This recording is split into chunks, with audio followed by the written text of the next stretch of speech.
Ya, kita lanjutkan diskusi kita pemirsa.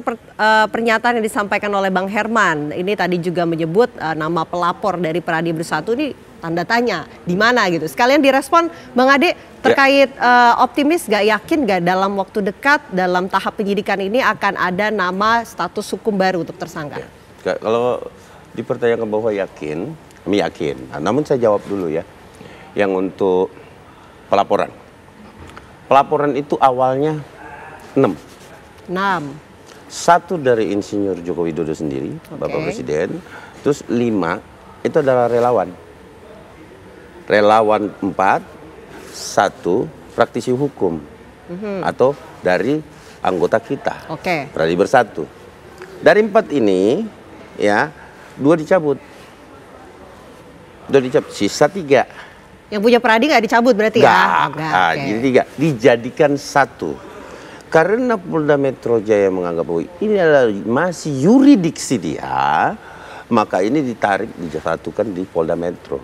Karena beberapa titik lokus yang berbeda sehingga diangkatlah ke Polda Metro. Dan itu efisiensi yang dilakukan. Kan tidak mungkin Bang Roy habis diperiksa di Polda, laporan Pak Jokowi diperiksa lagi ke Polres setempat, ntar pindah lagi ke Depok gitu kan.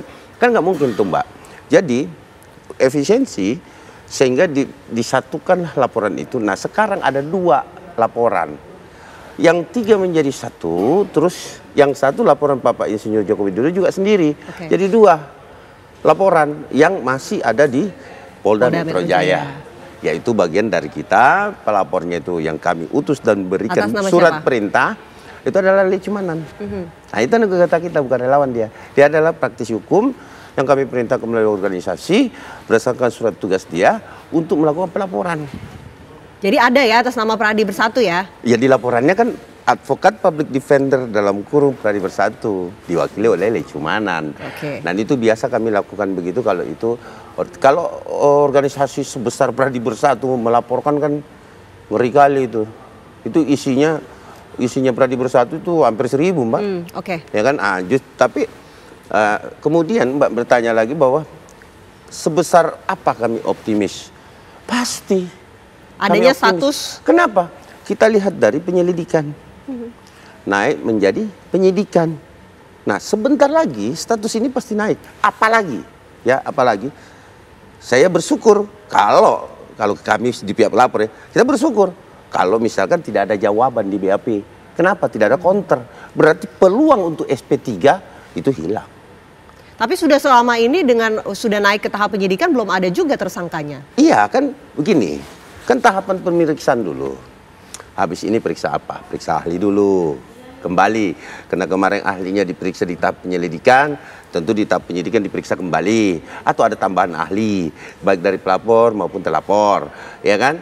Kemudian setelah itu, setelah diperiksa semua ahli, kemudian tentu ada yang namanya perubahan status dari penyidikan dan menentukan siapa sih dari penyidikan ini, siapa sih sebenarnya tersangka-tersangkanya. Nah biasanya kalau saksi dari pelapor itu bagus dia memaparkan atau menjawab.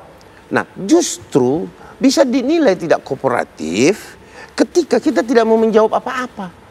Nah dan peluang kita hilang. Ingat loh ya, ada produk kepolisian namanya SP3. Peluang itu akan hilang ketika kita tidak kooperatif. Kenapa? Ada pasal baru lagi yang ditentukan. Oh, kalau tidak kooperatif, ya polisi berhak. Kita tangkap poinnya. Kita ingin minta respon dari Bang Herman. Kalau begitu, Bang Herman, ini dari pihak Pradi Bersatu yakin, saksi pelapor nih yakin dalam waktu dekat akan ada status hukum baru terhadap Roy Suryo Charles yang sudah disidik. Ya bisa-bisa aja sih. Tapi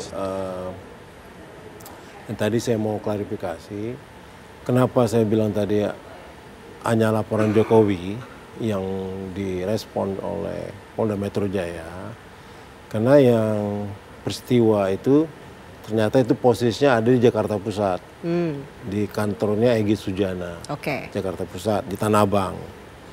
Nah sementara kan Pradi Bersatu selatan ya? Selatan. Selatan sama pusat juga. Pusat juga laporan, ada? Ya, laporan. Kalau yang di pusat masuk, tapi selatan nggak masuk lokus deliktinya karena dari hasil BAP kemarin ternyata itu ada di Jakarta Pusat. Makanya pihak penyidik ketika saya baca nih press conference, jadi laporan Jokowi yang dipakai untuk jadi laporan acuannya, laporan itu pengaduannya. Nah itu yang tadi Mas Rasli. Terkait ini adanya penetapan tersangka, perubahan status hukum bagaimana di Ya, dari pihak itu Roy Suryo CS? tergantung dari apa ya, pihak penyidik sendiri, Kewenangan ya. penyidik. Kewenangan penyidik itu kan ada pada kewenangan penyidik. Tapi kalau dari hasil penyelidikan dan BAP yang kemarin ini masih sangat jauh untuk menetapkan seorang tersangka. Satu langkah lagi tinggal ahli minggu depan. Iya. Ya kan tentunya ahli kan. Nanti kan ahli ditanya objeknya mana gitu.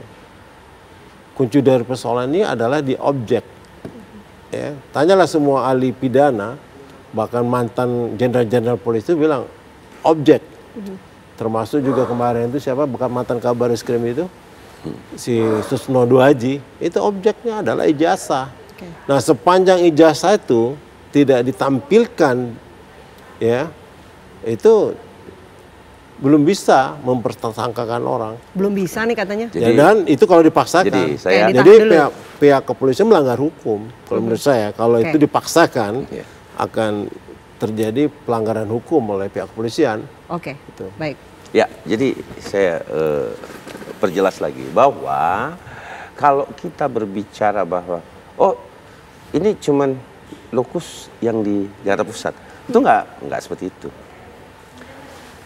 Ada dua hal kalau kita mau berani jujur. Sebenarnya penyidik udah menanyakan itu. Apakah Anda tahu yang ini, yang ini, yang ini? Cuma nggak diakui. Itu beda loh Mbak ya. Beda apa yang kita jawab disampaikan kepada publik, apa yang kita tidak jawab tidak disampaikan kepada publik. Bahwa kemudian pertanyaan-pertanyaan itu pasti ada. Saya yakini ada. Kenapa? Karena dari beberapa kesaksian, untuk apa kami menjadi saksi, ditanyakan kesaksian kami terhadap sesuatu objek perkara, katakanlah bukti video, katakanlah bukti postingan. Ngapain kami ditanyakan sebagai saksi? Kalau ini tidak ditanyakan kepada calon tersangka atau terlapor. Ya katakanlah kita nggak usah bicara tersangka lah, tetapi seorang terlapor. Kalau tidak ditanyakan, kenapa saksi-saksinya ditanyakan? Kan ini cuman saya tidak mau masuk ke ranah itu. Oke. Walaupun kami tahu bahwa semua bukti-bukti itu firm dan semua bukti-bukti itu sudah kami sajikan kepada penyidik dan beberapa ahli pun yang sudah diperiksa sudah sempat menyampaikan kepada kami bahwa ini masuk. Oke, baik. Bang Herman, silakan ditanggapi. Jadi gini, kalau saya prinsipnya satu, karena di dalam hukum ada namanya subjek, ada namanya objek. Nah unsur ini harus terpenuhi. Ya. Subjeknya oke ada orangnya kan, terlapornya ada, Roy Suryo CS. Nah objeknya apa? Ijazah. Itu tidak terpenuhi gitu ya? Tidak terpenuhi.